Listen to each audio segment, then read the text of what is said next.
ഹയാത്തൻ ത്വയ്യിബത്ത് എന്ന് പറഞ്ഞാൽ നമ്മൾ വിചാരിച്ച മാതിരി ഈ ദുനിയാവിന്റെ കുറെ വിഭവങ്ങളും സന്തോഷങ്ങളും കിട്ടുമ്പോഴുള്ള സുഖമല്ല. അപ്പൊ നമ്മൾ വിചാരിക്കണം എന്താ അറിയോ, നല്ല AC ചൂടുള്ള സമയത്ത് AC ഒരു 17 ഇട്ടിട്ട് നല്ല കമ്പിളി കൊണ്ട് ഇങ്ങനെ പൊതച്ചിട്ട് നല്ല AC ഒരു 16 ഇടുക, എന്നിട്ട് നല്ല കമ്പിളി പൊതച്ച് കിടക്കുക. എന്തൊരു സുഖയിക്കാരല്ലേ എന്ന് നിങ്ങൾ ആലോചിച്ച് നോക്കി. അങ്ങനെ കിടക്കണ കുറെ മനുഷ്യന്മാർ ഈ ലോകത്തുണ്ട്. പക്ഷെ ഓൽക്ക് ഉറക്കം വരുന്നില്ല. ഓല് കുളി കുടിച്ചിട്ടാണ് ഉറങ്ങണേ. AC 17 ഇട്ട് കമ്പിളിന്റെ ഉള്ളില് കെട്ടിപ്പിടിച്ച് കടന്നിട്ടും ഉറങ്ങാത്തവർ, ഉറക്കു കുളി കഴിച്ചിട്ട് ഉറങ്ങുന്നവർ. ഞാൻ അപ്പുറത്ത് ചെന്ന് നോക്കി, ഒരു ഫാനും ഇല്ലാതെ വേർത്ത് വെച്ചിട്ട് ഞാൻ ഉറങ്ങണവരുണ്ട്. കൂർക്കം വലിച്ചുറങ്ങണോല്. ഫാനും ഇല്ല, AC ഇല്ല, വേർത്ത് ഇങ്ങനെ ഒലിച്ച് ഓന്റെ തുണിയും പഞ്ഞിനൊക്കെ നനഞ്ഞ് കുതിർന്നുണ്ടാവും. എന്താ ഉറക്കം. ഞാൻ റെയിൽവേ സ്റ്റേഷനിൽ കണ്ട, ഞാനൊരു ഉസ്താദും കൂടി പോവുകയാണ്. ഒരു പരിപാടി കഴിഞ്ഞ് തിരുവനന്തപുരത്ത് നിന്ന് മടങ്ങാണ്. അപ്പൊ ട്രെയിൻ ലേറ്റ് ആയി. ഇവിടെ തമിഴ്നാട് കൂടെ ട്രെയിന് ദിമ കയറി, പാളത്തുനിന്ന് ചാടി പോയി കണ്ട് ട്രെയിനുകൾ മൊത്തത്തിൽ ലാഗാണ്. ആദ്യം 45 മിനിറ്റ് പറഞ്ഞു, പിന്നെ 2 മണിക്കൂർ പറഞ്ഞു, പിന്നെ ഒന്നും മുണ്ടണല്ല. അപ്പൊ അതിൻ്റെ അർത്ഥം ഇവിടെ അടുത്തൊന്നും ട്രെയിൻ വരൂല എന്നാണ്. അപ്പൊ അങ്ങനെ അന്തം വിട്ട് കുത്തിരിക്കും. ആയപ്പോൾ ഞാനിപ്പോൾ വരും വിചാരിച്ചിട്ട് AC ടിക്കറ്റ് എൻ്റെ അടുത്തുള്ളത്. അപ്പൊ ഞാൻ ഫാനൊന്നും ഇല്ലടുത്ത് പോയി നിൽക്കണല്ലോ, വണ്ടി വന്നാൽ നേരെ കയറി AC ഇരിക്കാലോ വിചാരിച്ച് ഞാൻ ഫാൻ ഇല്ലാത്തടത്ത് സീറ്റ് ഒന്നും കിട്ടാതെ അങ്ങനെ നിൽക്കുകയാണ്. അപ്പോൾ വണ്ടി വരുന്നേ കാണാനല്ല. അപ്പൊ എൻ്റെ കൂടെ ഒരു ഉസ്താദ് ഉണ്ട്.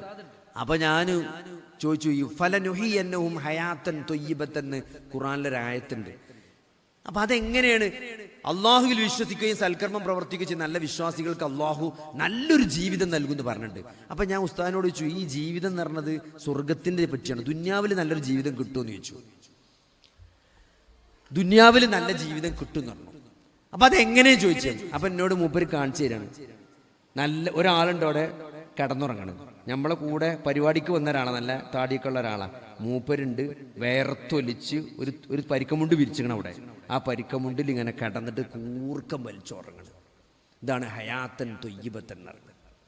ഇമാരി ചൂടത്ത് ഇങ്ങനെ കൂർക്കം വലിച്ച് കിടന്നുറങ്ങണേ നമ്മളെ കൊണ്ട് കഴിയും. അത് പടച്ചോൻ കൊടുക്കുന്ന ഒരു ഔദാര്യമാണ്. അത് നമുക്ക് AC ഇരുന്നാൽ കിട്ടാത്ത സാധനമാണ്. അതാ പറഞ്ഞത് അതൊരു കാഴ്ചപ്പാടാണ്. ഏതൊരവസ്ഥ നമ്മളിങ്ങനെ നമ്മൾ പ്രയാസമാണെന്ന് ബാക്കില്ലോന്ന് തോന്നും. പക്ഷെ നമുക്ക് തോന്നിയില്ലെങ്കിൽ ഇപ്പൊ എന്റെ പോക്കറ്റിൽ എപ്പോഴും ഞാൻ പൈസ ഇടുമ്പോൾ എണ്ണലില്ല. കാരണം എണ്ണിയാ പിന്നെ കുറഞ്ഞാൽ നമുക്ക് സങ്കടവും. ഇപ്പൊ നമ്മൾ തിയേറ്ററിലോ എവിടെങ്കിലൊക്കെ നമ്മൾ കറക്റ്റ് ഒരു 460 റുപ്യ വെച്ചുകൊണ്ട് നമ്മൾ വരുമ്പോൾ 360 ആണെങ്കിൽ ആരോ 100 റുപ്യ അടിച്ചു മാറ്റിയിട്ടുണ്ടാവും. പക്ഷെ നമ്മളത് അറിഞ്ഞാൽ എന്താണ്, നമുക്ക് സങ്കടമായി, നമ്മളെ പറ്റിച്ചല്ലോ. മറ്റു നമ്മൾ അറിയണില്ലല്ലോ, നമുക്ക് സങ്കടമില്ല. എത്രയെന്ന് നമുക്ക് ആദ്യം അറിയില്ല, എപ്പോഴും അറിയില്ല, പ്രശ്നമല്ലല്ലോ. ഞാൻ പറഞ്ഞ ചിലതൊക്കെ നമുക്ക് അറിയുമ്പോഴാ സങ്കടമുള്ളൂ, അറിഞ്ഞില്ല ഒരു പ്രശ്നമില്ല. അപ്പൊ അങ്ങനെ അതാണ് നമ്മളെങ്ങനെയാണോ ഇതിനെ നോക്കിക്കാണുന്നത്, അതിനനുസരിച്ചാണ് നമ്മളെ മാനസിക വ്യാപാരം എങ്ങനെയാണ്. അപ്പൊ അതുകൊണ്ട് സഹോദരങ്ങളെ, നമ്മൾ വിചാരിച്ചും ഇതൊക്കെ സന്തോഷമാണ്, അല്ലെങ്കിൽ ഓൽക്കൊക്കെ സന്തോഷമാണ്, അതൊക്കെ ഒരു തോന്നലാണ്. സന്തോഷം എന്ന് പറഞ്ഞാൽ സത്യത്തിൽ അത് പടച്ചോൻ തന്നെ തരണം. സന്തോഷം സമാധാനം എന്ന് പറഞ്ഞ സാധനം ഉണ്ടല്ലോ, അതാർക്കും നേടിയെടുക്കാൻ പറ്റൂല. അത് അള്ളാഹു ഔദാര്യമായിട്ട് തരണം. അതുകൊണ്ട് സഹോദരങ്ങളെ, നമ്മൾ കൃത്യമായിട്ട് ദീന് പഠിക്കുകയും മനസ്സിലാക്കുകയും ചെയ്യും. അതുകൊണ്ടാണ് ഷെയ്ഖുൽ ഇസ്ലാം ഇബ്നു തൈമിയ പറഞ്ഞത്, ദുന്യാവിൽ പടച്ചോനൊരു സ്വർഗം വെച്ചിക്കണേ, ആ സ്വർഗം ആസ്വദിക്കാൻ കഴിയണവനാണ് നാളെ പരലോകത്ത് സ്വർഗം കിട്ടുക എന്നാണ്. കാരണം അതൊരു നിലപാടാണ്, ജീവിതത്തിന്റെ നിലപാടാണ്. ഇതെന്താണ്, നിങ്ങൾ ഒരു പെരീക്ക് ഒരു വീട്ടിക്ക് ഇതിനു വേണ്ടി ചെല്ലുകയാണ്. അതായത് അവിടുന്ന് ഒരു അപേക്ഷ വന്നു, ഒരു പെരീന്ന് ഒരു അപേക്ഷ വന്നു. 3 മാസം കൂടുമ്പം ഒരു ഇഞ്ചക്ഷൻ വെക്കുന്നുണ്ട് ആ പെരീത്തെ കുട്ടിക്ക്. 20,000 റുപ്യാണ് ഇഞ്ചക്ഷന്റെ വില, 20,000 റുപ്യ. അത് 3 മാസം കൂടുമ്പോൾ അടിച്ചണം. അപ്പൊ അത് ഫ്രീ ആയിട്ട് കൊടുക്കുന്നുണ്ട്, കുറെ കാലമായിട്ട് കൊടുക്കുന്നുണ്ട്. അപ്പൊ എത്ര കാലമായിട്ടും ഈ കുട്ടി മരിച്ചിട്ടുമില്ല. അത് 3 മാസം കൂടുമ്പോൾ 20,000 റുപ്യ കൊടുക്കണ്ടേ? അപ്പോ ഒന്ന് അന്വേഷിക്കണം അവിടെ പോയിട്ട്, എന്താണിത് സത്യാവസ്ഥ. അങ്ങനെ ആ വീട്ടിൽ അന്വേഷിക്കാൻ വേണ്ടി ചെല്ലുമ്പം ഞാൻ കണ്ട കാഴ്ചകളോട് പറയണം.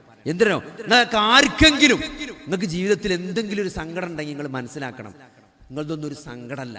ആ പെരീക്കണ്ട് കയറി ചെല്ലുമ്പോൾ ആ പെരിയില് ഒരു പെൺകുട്ടി, 20 വയസ്സായ ഒരു പെൺകുട്ടി ഉണ്ട്. ആ പെൺകുട്ടിക്കാണ് ഈ ക്യാൻസർ. തലച്ചോറിന്റെ താഴെ, തലച്ചോറിന്റെ ഉള്ളിലാണ് ക്യാൻസർ. അതിൻ്റെ ഉള്ളിലേക്ക് പോണ വലിയ രക്തം കഴുത്തുനിന്ന് ഇങ്ങോട്ട് പോണ കണ്ടനാടി ഉണ്ട്. അത് നേരെ തലച്ചോറിന്റെ ഉള്ളിലേക്ക് കയറുന്ന സ്ഥലമുണ്ട്. അവിടെയാണ് ഈ മുഴ. ഈ രക്തക്കുഴലിനോട് ചേർന്നാണ് ഈ മുഴ നിൽക്കുന്നത്. അതുകൊണ്ട് സർജറി ചെയ്യുന്നത് റിസ്ക് ആണ്. സർജറി ചെയ്യാൻ മരിക്കാനുള്ള ചാൻസ് വളരെ കൂടുതലാണ്. സർജറി പറ്റൂല. ഈ ഇഞ്ചക്ഷൻ വെച്ചാൽ ഈ മുഴ വലുതാവൂല. പക്ഷെ 3 മാസം കൂടുമ്പോൾ ഇഞ്ചക്ഷൻ വെക്കണം. 20,000 റുപ്യാണ് ഇഞ്ചക്ഷന്റെ വില. ഈ പെരിയിലെ മാപ്പാന്റെ അവസ്ഥ എന്താ പറയുക? TB ബാധിച്ച്, നട്ടലിന് TB ബാധിച്ച് കിടപ്പിലാണ്. ഉമ്മ ആരെ ഉമ്മാക്ക് മൊത്തം പിരാന്താണ്. ഉമ്മ അങ്ങനെ ചിറിച്ച് കുത്തിരിക്ക കസാലയില്. മക്കളെ എന്താപ്പോ പാപ്പ അങ്ങനെ കിടക്കുക അവിടെ. അങ്ങനെ നമ്മള് ഒരു തലയും പാലും ഇല്ലാതെ വർത്താനം പറഞ്ഞു. പിരാന്ത്. ഇത് മൂത്ത മകള്. രണ്ടാമത്തെ മകള് ചെറിയൊരു പണിക്കെന്തോ, ടൈലറിങ് പണിക്കെന്തോ പോകുന്നുണ്ട് എങ്ങോട്ടോ. ഇതാണ് ഈ പെരന്റെ അവസ്ഥ. നിങ്ങൾ ആലോചിച്ച് നോക്കി, ഇത്രയൊക്കെ അവസ്ഥകളെ പെരയിലുണ്ടോ?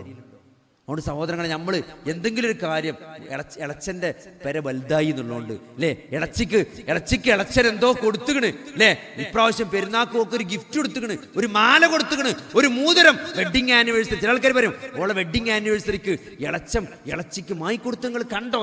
ഏച്ചിപ്പോ നോക്കി കിടക്കണ പണിയല്ലേ. എന്താ സഹോദരങ്ങളെ, നമ്മളെ മാപ്പിള വാങ്ങിത്തരുന്നേ, നമ്മൾ കഴിയുന്നത് വാങ്ങിക്കൊടുക്കണം തന്നെ ഞാൻ പറയണേ. പക്ഷെ എന്താ നിങ്ങൾ അപ്പുറത്തുപ്പുറത്തുള്ളവരുടെ ആന മുക്കുന്നുണ്ടാണ് അണ്ണാ മുക്കിയ അന്തേക്കാര സ്ഥിതി.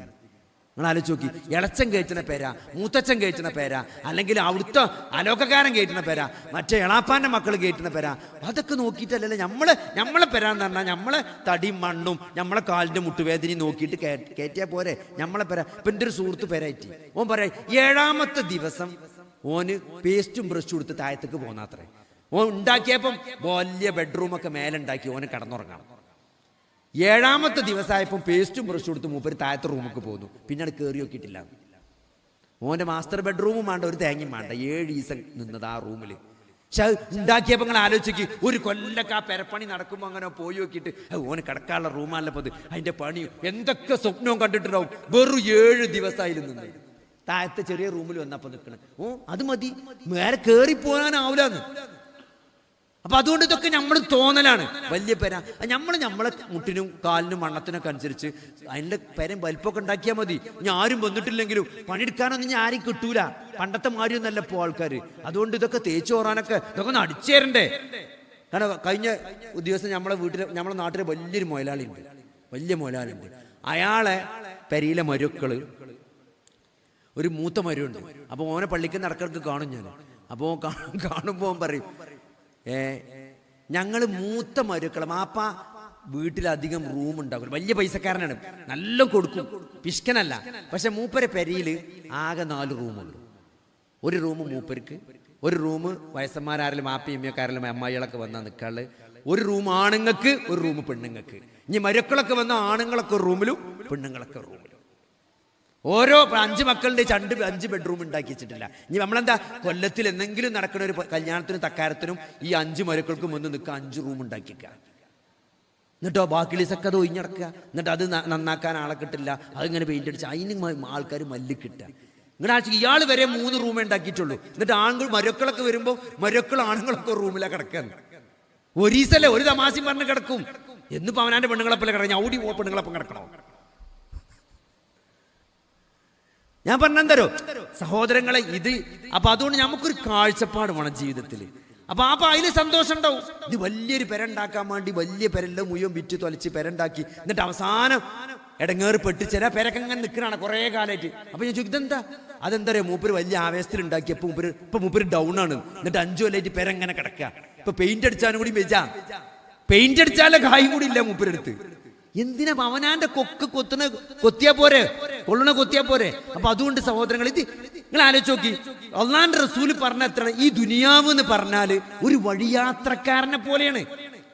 നമ്മളിപ്പോ ഞാൻ അങ്ങോട്ട് വരുന്ന വഴിക്ക് ചായ ഒടിച്ചാൻ വേണ്ടി കണ്ട് ഇപ്പൊ ഈ തിരുവേഗപ്പുറേ എവിടുന്നെങ്കിലും വളാഞ്ചേരി അങ്ങാടി ചായപ്പീടിയിൽ ഇറങ്ങിയാല് ആ ഇറങ്ങിയ ചായപ്പീടിയിൽ എൻ്റെ ഒരു നിലപാട് എന്തേക്കാരം, ചായ ഒടിച്ച് പോകണമെന്നല്ലാതെ അവിടെ കസാല ഇട്ടോന്നു, ആ കസാലക്ക് കാലിന് ഉറപ്പുണ്ടോന്നോ അല്ലെങ്കിൽ എന്തെങ്കിലും കുറെ കാര്യങ്ങൾ നമ്മൾ നോക്കൂല. ഇപ്പൊ തിരുവനന്തപുരത്ത് ഒരു പേപ്പർ ശരിയാക്കാൻ വേണ്ടി കലക്ടറേറ്റ് പോയി. അവിടെ അന്ന് ശരിയായില്ല, നാളേക്കേ ശരിയാവുള്ളൂ പറഞ്ഞു. തൽക്കാലം റൂം എടുത്തു അല്ലേ, നല്ലൊരു കക്കൂസ് ഉണ്ടോന്ന് മാത്രമേ നോക്കുള്ളൂ. കുറച്ചു നേരം കടന്നുറങ്ങിയിട്ട് രാവിലെ നമ്മൾ പരിപാടി വെച്ച് പോരണം. ആ റൂം എടുത്ത് ആ റൂമിന്റെ ചുമര് അത് വിണ്ടുകണോ, അതിന്റെ പെയിന്റ് പോയിക്കണോന്ന്, അതെന്തിനാ നമ്മൾ പറഞ്ഞ് അത് നമ്മൾക്ക് ഒരു ദിവസം നിൽക്കാം.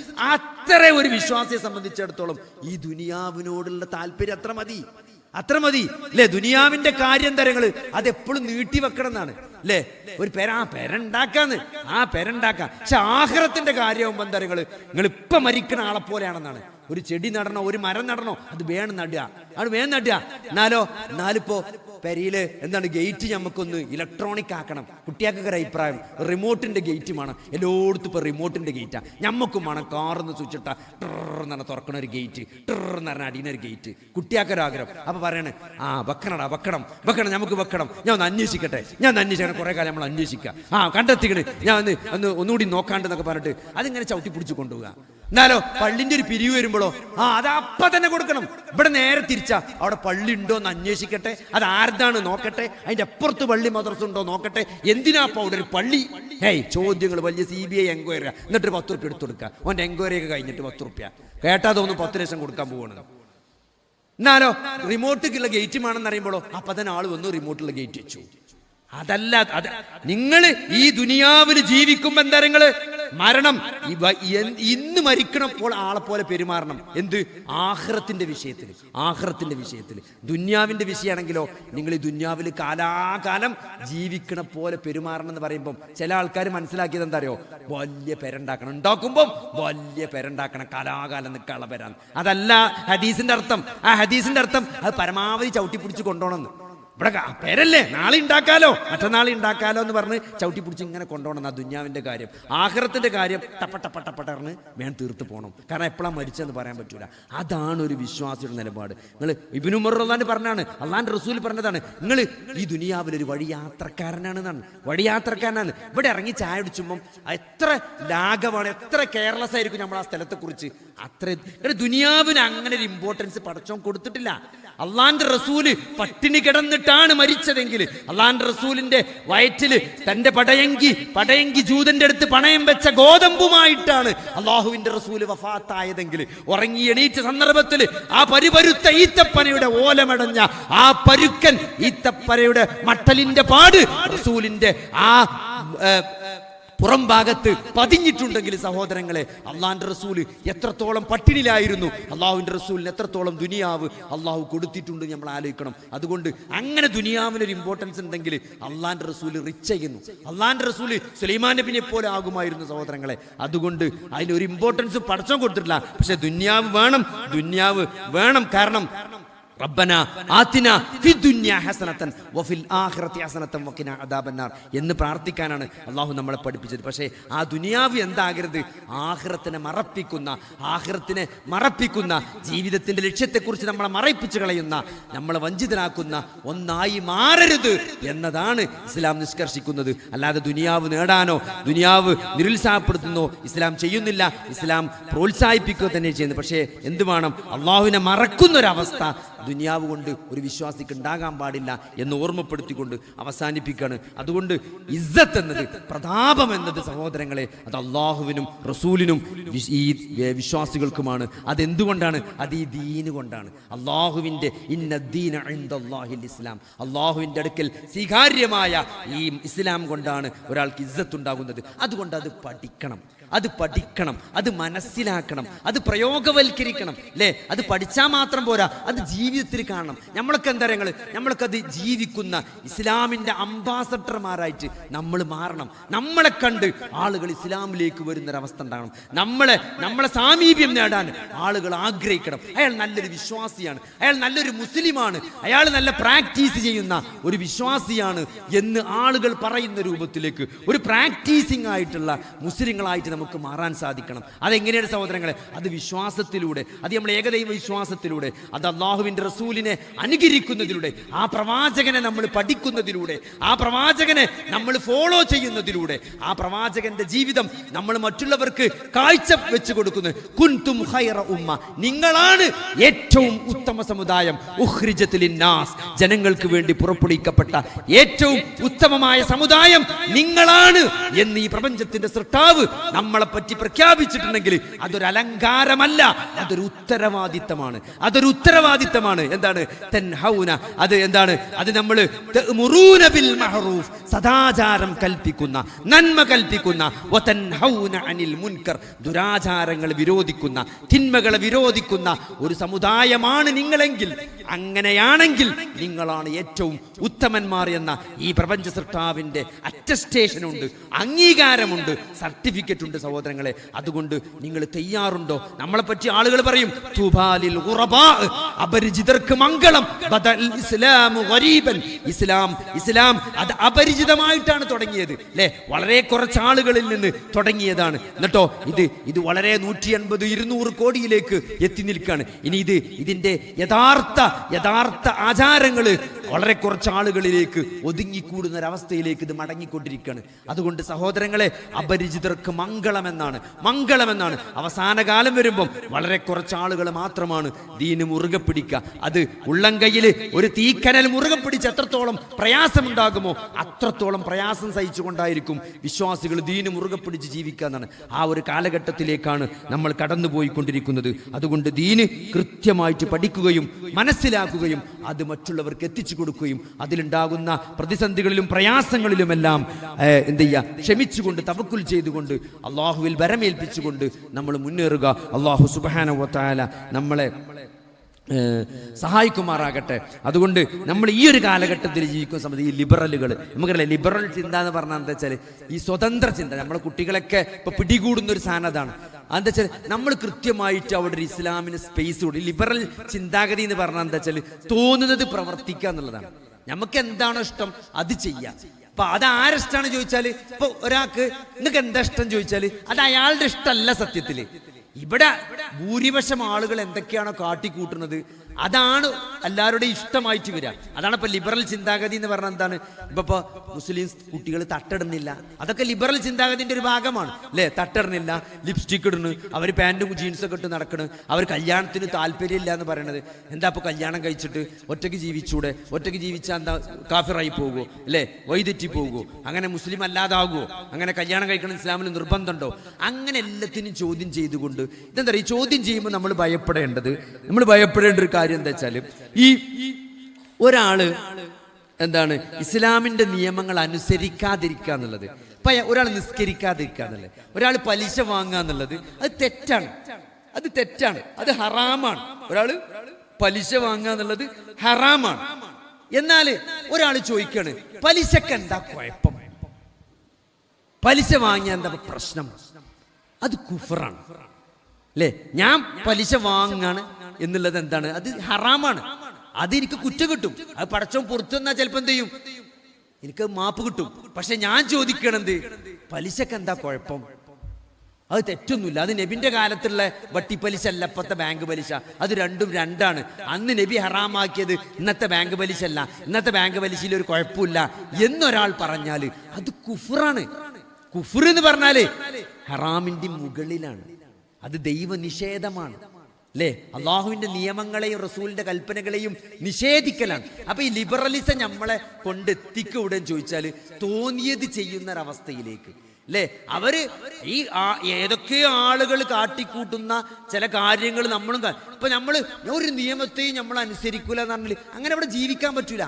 നിങ്ങളിപ്പോ ഒരു ഗെയിം കളിക്കുകയാണെങ്കിൽ ആ ഗെയിമിന് ചില നിയമങ്ങളുണ്ട് അല്ലേ? ഇപ്പൊ നമ്മൾ മൊബൈലിൽ കളിക്കുന്ന ഗെയിം ആണെങ്കിലും എന്താണ്, നമുക്ക് പോയിന്റ് കിട്ടണമെങ്കിൽ നമ്മൾ ചില നിയമങ്ങൾ പാലിക്കണം അല്ലേ? നമ്മൾ പന്തളിക്കുകയാണെങ്കിൽ ആ പന്തളിന്റെ നിയമങ്ങൾ പാലിച്ചാലേ അവിടെ കളി വിജയിക്കാൻ പറ്റുള്ളൂ. അപ്പോ ഇവിടെ എല്ലാത്തിനും മനുഷ്യൻ അതിൻ്റെതായ നിയമങ്ങളും സംവിധാനങ്ങളും വെച്ചിട്ടുണ്ട്. അപ്പോ നിയമങ്ങളിൽ ഏറ്റവും നല്ല നിയമം ആരതാണ്? അത് പ്രപഞ്ച സൃഷ്ടാവായ അള്ളാഹുവിന്റെ നിയമമാണ്. നിങ്ങൾ ആലോചിച്ച് നോക്കി, ഇപ്പൊ പറയാണ്, ഇപ്പൊ പുതിയൊരു നിയമം വന്നു റഷ്യയിൽ. സ്കൂൾ കുട്ടികൾ ഗർഭിണിയായാൽ 1,00,000 റൂബിള് ഫ്രീ ആയിട്ട് ഗവൺമെന്റ് കൊടുക്കുന്നു. നിങ്ങൾക്ക് ആലോചിക്കാൻ പറ്റുണ്ടോ? സ്കൂൾ കുട്ടികൾ ഗർഭിണിയായാൽ 1,00,000 പഞ്ചായത്ത് ഓഫീസ് പോയാൽ ഫ്രീ ആയിട്ട് തരുന്ന്. പണ്ടെങ്ങനെ നമ്മൾ പറഞ്ഞത്? സ്കൂൾ കുട്ടികൾ ഗർഭമുണ്ടാകാൻ പാടില്ല എന്നാ പറഞ്ഞത്. സ്കൂൾ കുട്ടികൾ ഗർഭമുണ്ടാകേ ഇപ്പൊ എന്താ വെച്ചാല് കല്യാണം കഴിക്കരുത് എന്ന് പറഞ്ഞു അല്ലെ? കല്യാണം കഴിച്ചാൽ കുട്ടികൾ ഉണ്ടാകരുത്, 1 കുട്ടിയെ 2 കുട്ടിയെ പാടുള്ളൂ എന്ന് പറഞ്ഞു. അങ്ങനെ ഇപ്പൊ യൂറോപ്പും ഇംഗ്ലണ്ടും അല്ലെങ്കിൽ യൂറോപ്പും അതേപോലെ ചൈനയും ഈ പറഞ്ഞ റഷ്യയൊക്കെ നേരിടുന്ന ഏറ്റവും വലിയ പ്രശ്നം എന്താ? മനുഷ്യന്മാരില്ലാത്ത അവസ്ഥ. എൻ്റെ ഒരു സുഹൃത്ത് ജർമ്മനി പോയി വന്നപ്പോ കുറച്ച് ദിവസം മുമ്പ്, ആൾക്കാരില്ലാന്ന്. ഒരു സ്ഥലം കഴിഞ്ഞാൽ പിന്നെ അടുത്ത സ്ഥലം എത്തണമെങ്കിൽ എത്രയോ ഏക്കറ കണക്കിന് ഒഴിഞ്ഞ സ്ഥലമാണ്. അങ്ങാടി എന്നൊന്നും പറയാം, വളരെ ചൊരിഞ്ഞ അങ്ങാടികളേ ഉള്ളൂ അല്ലെ. ജപ്പാനിലെന്താ അവസ്ഥ? ഏറ്റവും കൂടുതൽ വിറ്റ് പോണത് എന്താ നിങ്ങള്? വയസ്സന്മാരുടെ പാമ്പേഴ്സ്. ഒരു നാട്ടിൽ ഏറ്റവും കൂടുതൽ വിറ്റ് പോകേണ്ടത് കുട്ടികളുടെ പാമ്പേഴ്സ് ആണ്. കുട്ടികളുടെ പാമ്പേഴ്സിനേക്കാൾ വലിയ വയസ്സന്മാരുടെ പാമ്പേഴ്സ് ആണ് വിറ്റ് പോണതെങ്കിൽ ആ നാടിന്റെ അധോഗതി തുടങ്ങിയെന്ന് അതിന്റെ അർത്ഥം. മനുഷ്യന്മാരില്ലാത്ത അവസ്ഥ. എന്താ കാരണം? ഇവരൊക്കെ ഒരു കാലത്ത് കുതിരളിച്ച് നടന്ന് കുട്ടികൾ മാണ്ടാന്ന് പറഞ്ഞ് നടന്ന്, അപ്പൊ കല്യാണം മാണ്ടാന്ന് പറഞ്ഞപ്പോ ആരും കല്യാണം കഴിച്ചില്ല. അപ്പൊ കുട്ടികൾ മാണ്ടാന്ന് പറഞ്ഞ എന്തിനാ വെറുതെ വണ്ടിയും വരും, കുട്ടികളൊക്കെ എന്തിനാണ് ചോദിച്ചു, കുട്ടികളും മാണ്ടാറുണ്ട്. ഇപ്പൊ ഓൽക്ക് തോന്നുക കുട്ടികൾ മാണെന്ന്. എന്നിട്ട് ഓല് പറയാണ് പ്രസവിക്കണോൽക്ക് ഫ്ലാറ്റ് ഫ്രീ. 2 എണ്ണം പ്രസവിച്ചാൽ റഷ്യയിൽ ഫ്ലാറ്റ് ഫ്രീ ആണ് ഇപ്പോ. എന്നാലും ആൾക്കാർ പ്രസവിക്കാൻ തയ്യാറല്ല. അപ്പൊ അവസാനം ഒരു സമയം വെച്ചേക്കാണ് എല്ലാ ഓഫീസിലും 12 മണി മുതൽ 1 മണി വരെ ലൈംഗികമായി ബന്ധപ്പെടാനുള്ള ഫ്രീ ടൈം. പണിയില്ല, ആരുമായിട്ടും ബന്ധപ്പെടാം, എങ്ങനെങ്കിലും കുട്ടികൾ ഉണ്ടാക്കിയതാ പറഞ്ഞത്. ഒരു രാജ്യത്തിന്റെ നിയമമാണ് 12 മുതൽ 1 മണി വരെ ഓഫീസിലൊക്കെ ബന്ധപ്പെടാനുള്ള സമയം ആൾക്കാർക്ക്. ആരേറ്റും ആകാം. ഇപ്പൊ അത് അവസാനം പുതിയ നിയമം വന്നു, സ്കൂൾ കുട്ടികൾ പ്രസവിച്ചാൽ 1 ലക്ഷം റൂബിൾ ഫ്രീ ആണ്. സ്കൂൾ കുട്ടികളെങ്കിലും പ്രസവിച്ചോളി എന്നാ പറഞ്ഞിട്ട്. കാരണം മനുഷ്യന്മാരുണ്ടാകാഞ്ഞിട്ട് അള്ളാഹുവിന്റെ റസൂൽ എന്താ പറഞ്ഞത്? തസവ്വജു അൻ-നിസാ അൽ-വദൂദൽ വലൂദ. നിങ്ങൾ കല്യാണം കഴിക്കണം സ്ത്രീകളെ. എങ്ങനത്തെ സ്ത്രീകളെ? നല്ലോണം കിറുവുള്ള പെണ്ണുങ്ങളെ, നല്ലോണം പ്രസവിക്കണ പെണ്ണുങ്ങളെ നിങ്ങൾ കല്യാണം കഴിക്കണം എന്ന് അള്ളാഹുവിന്റെ റസൂൽ പറഞ്ഞത്. കിറുവുള്ള നല്ല പെറുണ പെണ്ണുങ്ങൾ. അപ്പൊ ഒരു ചക്കൻ ചോദിച്ചു, അല്ല ഡോക്ടർ, ഇതെങ്ങനെ ഈ പെറുണ പെണ്ണുങ്ങളാന്ന് മനസ്സിലാക്കാന്ന്? ഇത് കല്യാണം കഴിക്കണതിന് മുമ്പ് തന്നെ എങ്ങനെ ഈ പെറുണ പെണ്ണുങ്ങളാന്ന് മനസ്സിലാക്കാന്ന്? അതെങ്ങനെ മനസ്സിലാക്കാരോ? ഓളമ്മാക്ക് എത്ര കുട്ടികളുണ്ട് ചോദിച്ചാൽ മതി. ഓളമ്മാക്ക് 10 ഉണ്ടെങ്കിൽ ഓൾക്ക് ചുരുങ്ങിയ 10 ഉണ്ടാവും. കാരണം 10 ഉണ്ടാകാൻ അലർജി ഒക്കെ ഉണ്ടാവില്ല. 2 ഉള്ള അമ്മാന്റെ കുട്ടിയാണെങ്കിൽ ഓക്ക് 3 ആലോചിക്കാൻ പറ്റൂല. അപ്പൊ അതാണ് നന്നായി പ്രസവിക്കുന്ന തഫ്സീർ കൊടുത്തതാണ്. അങ്ങനെ മനസ്സിലാക്കുക. ഞാൻ പറഞ്ഞെന്താ അറിയോ? അങ്ങനെ നിങ്ങൾ എന്തിന് ദാരിദ്ര്യത്തെ ഭയന്നുകൊണ്ട് നിങ്ങൾ സന്താനത്തെ കൊന്നുകളയരുത്.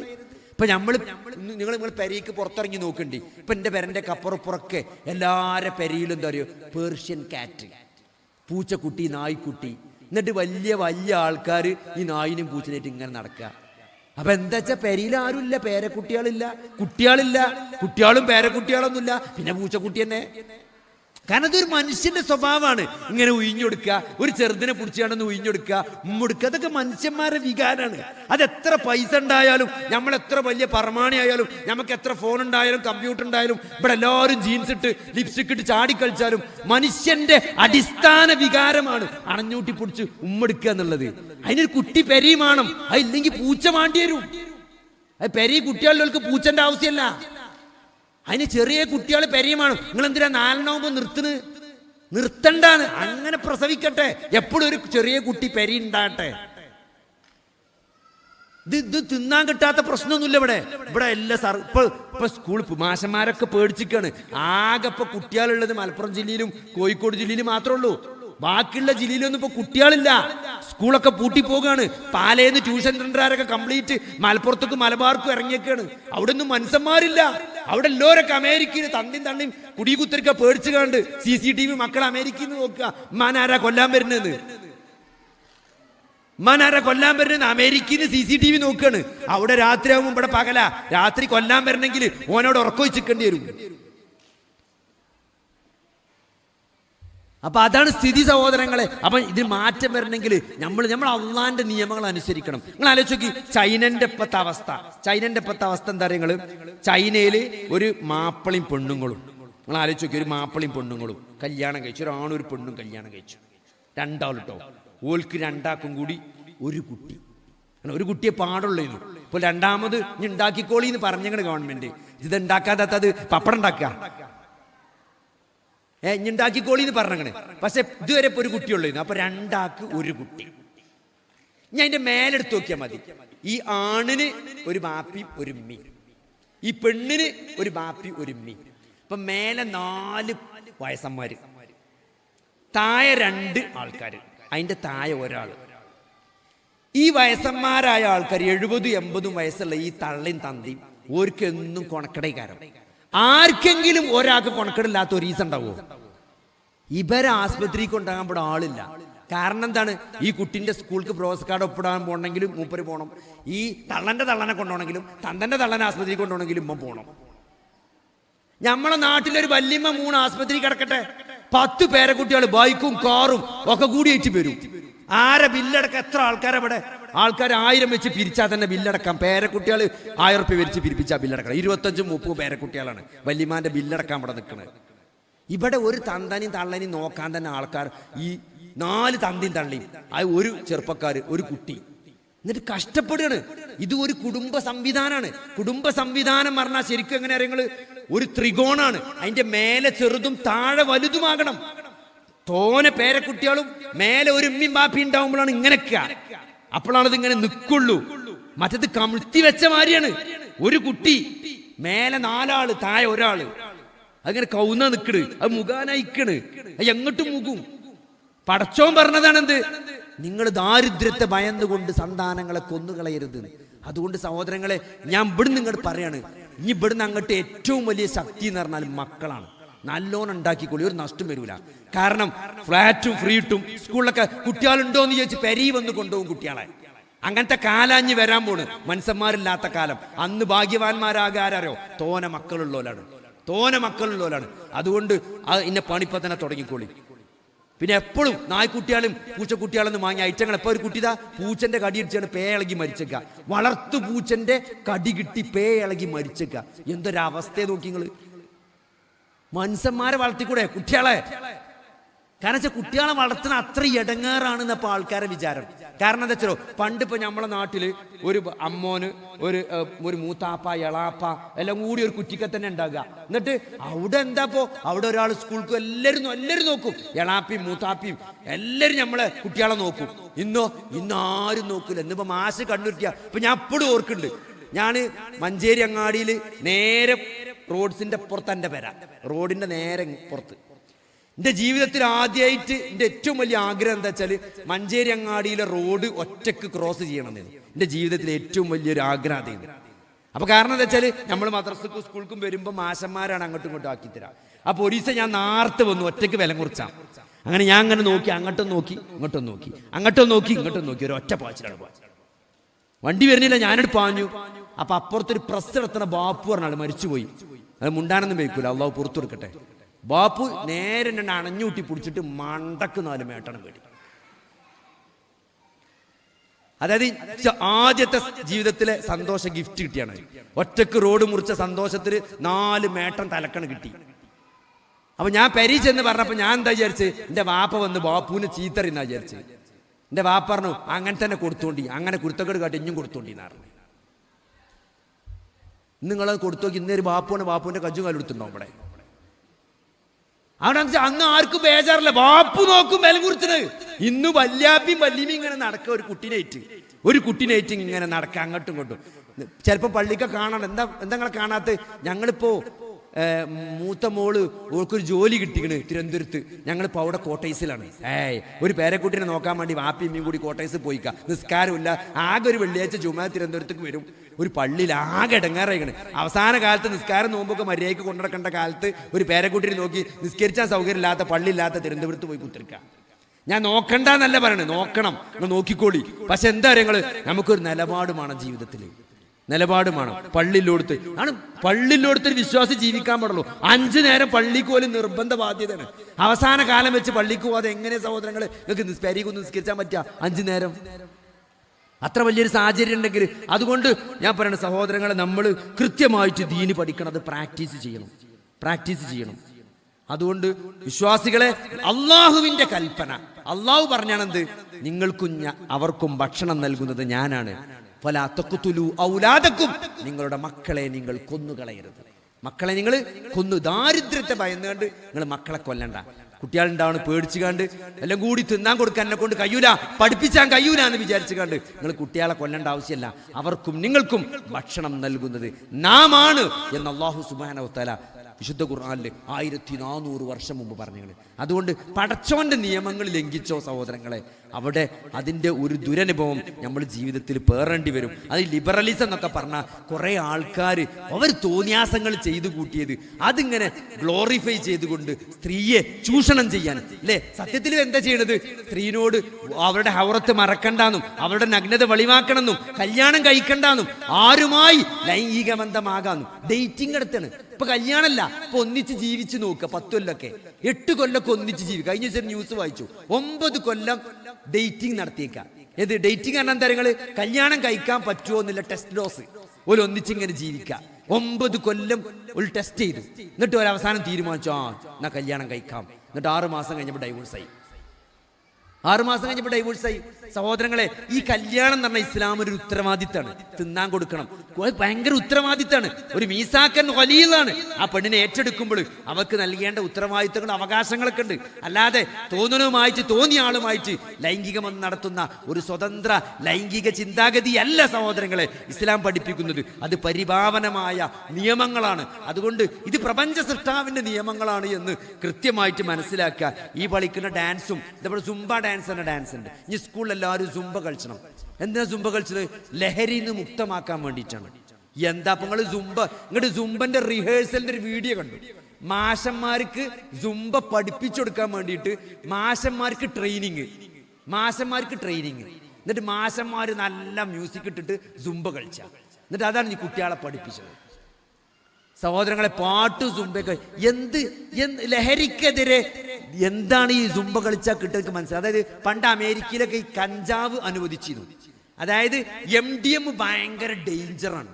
അതുകൊണ്ട് എല്ലാവരും ഇനി കഞ്ചാവ് അടിച്ചോളി, എല്ലാവരും ഇനി കള്ളുടിച്ചോളി എന്ന് പറഞ്ഞാൽ എങ്ങനെ ഉണ്ടാവും? ആ ഒരവസ്ഥയിലേക്കാണ് കാര്യങ്ങൾ. അതന്നെ യൂറോപ്പിൽ സംഭവിച്ചത്. ഇപ്പൊ അമേരിക്കയിൽ ഒരു വീട്ടിൽ എന്ത് ചെയ്യാൻ പറ്റും? നമുക്ക് കഞ്ചാവ് കുഴിച്ചിടാൻ പറ്റും.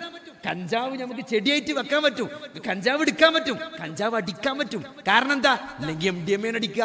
അത് അതിനേക്കാൾ അപകടമാണ്. അപ്പോൾ വലിയ അപകടത്തെ ചെറിയ അപകടം കൊണ്ട് നേരിടാൻ വേണ്ടിയിട്ട് എന്ത് ചെയ്യുക? ഈ ജാതി എല്ലാ തോന്നിയാസങ്ങളും എന്നിട്ട് അത് സ്കൂളിലൊക്കെ പഠിപ്പിച്ച, എന്നിട്ട് അതിന് ട്രെയിനിങ് കൊടുക്കുക, അതിന് മാഷന്മാർ പോവുക, എന്നിട്ട് അതിങ്ങനെ വലിയ സംഭവമായിട്ട് പറയാം. സഹോദരങ്ങളെ, അതിനാണോ നമ്മൾ സ്കൂൾ കയറണയക്കണ്? അല്ല, അതിന് നമ്മൾ സ്കൂൾ കയറണയക്കണോ? അതിപ്പോ എല്ലാവരും അതല്ലെങ്കിലും കുട്ടികൾ പഠിച്ചും. അതിപ്പോ സ്കൂളിൽ പഠിപ്പിച്ചിട്ടില്ലെങ്കിലും കുട്ടികൾ ചാൻസ് ഇട്ടിയോടുന്നൊക്കെ സുംബ കളിച്ചും ചെയ്യും, സുംബ പഠിച്ചും ചെയ്യും, സുംബ അനുസരിച്ച് ചാടും ചെയ്യും. അതിപ്പോ സ്കൂളിൽ പഠിപ്പിച്ചേണ്ട ആവശ്യമൊന്നുമില്ല. അതുകൊണ്ട് അങ്ങനത്തെ ഒരു അവസ്ഥയിലേക്കാണ് ഈ ലിബറലിസം എന്നൊക്കെ പറഞ്ഞുകൊണ്ട് ഇസ്ലാമിനെ ബലിക്ക് കേൾക്കാൻ പറ്റൂല. ഇസ്ലാമിനോ മുസ്ലിങ്ങളോടുമാണ് ഫോബിയ ഉള്ളത്. അതെന്തുകൊണ്ടാണ് അറിയങ്ങള്? അതെന്തുകൊണ്ടാണ്? കാരണം അത് അതിജീവിക്കുന്ന പ്രത്യയ ശാസ്ത്രമാണ്. അത് അള്ളാഹുവിന്റെ നിയമമാണ്. അതെല്ലാ ഇസങ്ങളെയും തകർത്തെറിയും. കാരണം അത് നിലനിൽക്കുന്നതാണ്. അതറിയാവുന്ന ആളുകളാണ് ഈ ഇസ്ലാമോഫോബിയ പ്രചരിപ്പിക്കുന്നത്. അതുകൊണ്ട് നമ്മൾ ഒരു ബേജാറും ഈ വിഷയത്തിൽ നമുക്ക് വേണ്ടതില്ല. നമ്മൾ അള്ളാഹുവിന്റെ ആളുകളാണ്. പ്രപഞ്ച സൃഷ്ടാവായ ദൈവം തമ്പുരാന്റെ ആ ആദർശത്തിന്റെ ആളുകളാണ് എന്ന ബോധത്തോടുകൂടി ആ ആദർശം പഠിക്കാനും അത് പ്രയോഗവൽക്കരിക്കാനും അത് പ്രബോധനം ചെയ്യാനും അതിലുണ്ടാകുന്ന പ്രതിസന്ധികളിൽ അള്ളാഹുവിൽ തവക്കുൽ ചെയ്ത് ക്ഷമയോടെ മുന്നോട്ട് പോകാനും അള്ളാഹു നമുക്ക് തൗഫീഖ് നൽകുമാറാകട്ടെ. റബ്ബനാ ആതിനാ ഫിദ്ദുനിയാ ഹസനതൻ വഫിൽ ആഖിറതി ഹസനതൻ വഖിനാ അദാബന്നാർ. അല്ലാഹുമ്മ ഗഫിർ ലിൽ മുഅ്മിനീന വൽ മുഅ്മിനാത്ത് വൽ മുസ്ലിമീന വൽ മുസ്ലിമാത്ത്. അല്ലാഹുമ്മ അഇസ്സൽ ഇസ്ലാമ വൽ മുസ്ലിമീൻ വഅദില്ലശ് ശിർക വൽ മുശ്രിക്കീൻ. اللهم أعز الإسلام والمسلمين وأذل الشرك والمشركين. اللهم أعز الإسلام والمسلمين وأذل الشرك والمشركين. ربنا ظلمنا أنفسنا وإن لم تغفر لنا وترحمنا لنكونن من الخاسرين. ربنا هب لنا من أزواجنا وذرياتنا قرة أعين واجعلنا للمتقين إماما. اللهم أحينا على الكتاب والسنة وأمتنا مع الإيمان والتوبة. توفنا مسلمين وألحقنا بالصالحين. آمين آمين برحمتك يا أرحم الراحمين. اللهم صل على محمد وعلى آل محمد والحمد لله رب العالمين.